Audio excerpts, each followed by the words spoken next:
Question.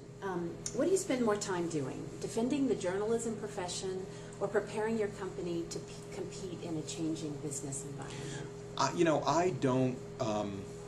I don't spend really any time defending the journalism profession because, as we like to joke, I'm from corporate, and as such, my job responsibilities really have more to do with being the spokesperson for Tribune Company, and being the person who either responds to media or proactively is communicating with a variety of stakeholders, that I'm not involved very much in defending journalism. And I'd also like to think our journalists are of the highest caliber, and they don't need a guy like me defending them to begin with.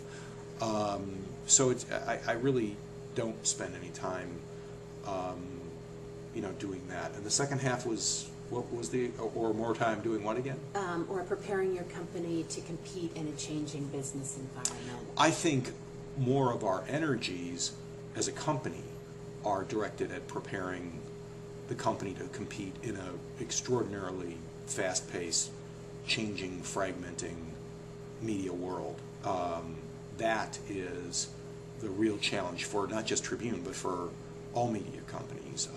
We have to come to see ourselves internally as a content generation company, as a company that happens to publish a newspaper filled with content that can be repurposed in a variety of ways across a variety of platforms. That, I think, occupies, that is what occupies our business unit leaders and the corporate leaders as well. And that is a major reinvention for the newspaper industry in general. Mm-hmm. And what will the newspaper of the future look like? Do you have any idea of that? And how will communicators interact with that organization? I think the newspaper of the future is still evolving. I think you're getting glimpses into what the newspaper of the future will eventually become. And that's something that is probably smaller in a printed format, but very robust in an online or video format. And then the other thing I think you're seeing happening right now is the mobility of being able to take, and the portability of being able to take what the content of a newspaper is, and provide it to people wherever they want it. If you're on the L train, if you're traveling, we as a company have to be able to provide you the content that we generate, and that really, I think, the advantage we have over a lot of other companies that we have the resources to generate.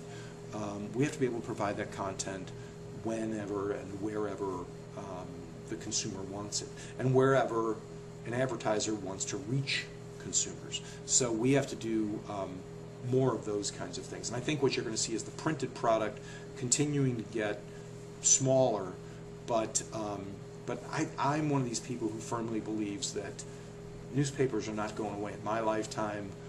They're not going away in the lifetime of my children, I don't think.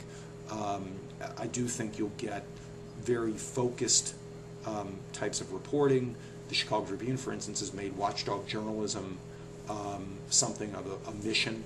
I think you're going to see more user-friendly types of stories, news you can actually incorporate into your life and do something with. So I think that's where the printed product of the newspaper is headed.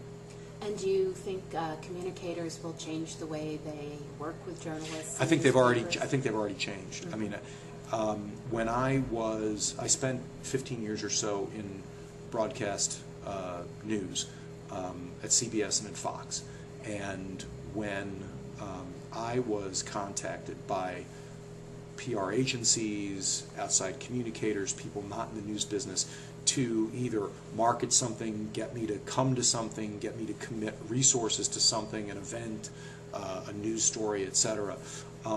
There were really a very limited number of ways to reach me. I mean, you sent in a fax, which usually went into the circular file, or you picked up the phone and you called. And today, between the various forms of social media, Twitter, Facebook, you name it, YouTube, and the immediacy of being able to interact with people, I think you're already seeing very different ways that communicators have of reaching the news media. And in many cases, the other big development, obviously, is you don't really need the news media as much as you used to tell your story. You want to tell your story? Build a website. You want to tell your story? Get on Twitter. You know, all of those things change the dynamic a great deal. And that's, I think, where the future of this type of communication is headed. Interesting. Your presentation is going to cover PR war stories from your work at the Tribune Company.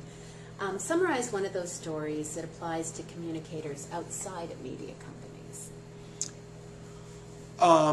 Well, I think every communications person faces a dilemma in terms of balancing internal communication that you want to do for your employees and letting them know about a particular development or a change, be it as simple as a change in benefits coverage to a business that you're buying or a business that you're selling. And the trick, obviously, is to get that balance between how are we going to let our employees know before they read about it in the newspaper. We face very similar challenges, and in our case they're even, I would say, more pronounced because the audience of employees also happens to be the news media that reports on us. So, you know, I'll give you one example of the type of dilemma that we face on a semi-regular basis. Roughly 5 or 6 years ago, when Red Eye, our commuter tabloid aimed at a younger demographic here in Chicago, was about to launch, we faced the dilemma of how do we tell people within the Chicago market about Red Eye without tipping off the Sun-Times, which at that point was preparing to do its own version just to compete with us called Red Streak, and without tipping off people internally who would then put it in the Chicago Tribune. And of course, the best laid plans, you know, can never be fully executed on. And unfortunately, what we had was we actually had wound up with the Chicago Tribune calling me up one day and a business reporter saying, "I understand that you all are about to launch, that we as a company, that you all are about to launch Red Eye, and a tabloid format. You know, what can you tell me?" And you know, inevitably we face the issue of how much can we tell, when can we tell, and in this case we had to acknowledge that we were preparing a variety of products that were in development. We weren't sure exactly which ones would go forward, but you know, a week later we launched Red Eye, and that's, I think, a recurring problem for a lot of communications professionals, is balancing the internal communication against the external communication, and we face that on a regular basis. Yeah. And I think social media also exacerbates that. Oh, sure, these days. absolutely.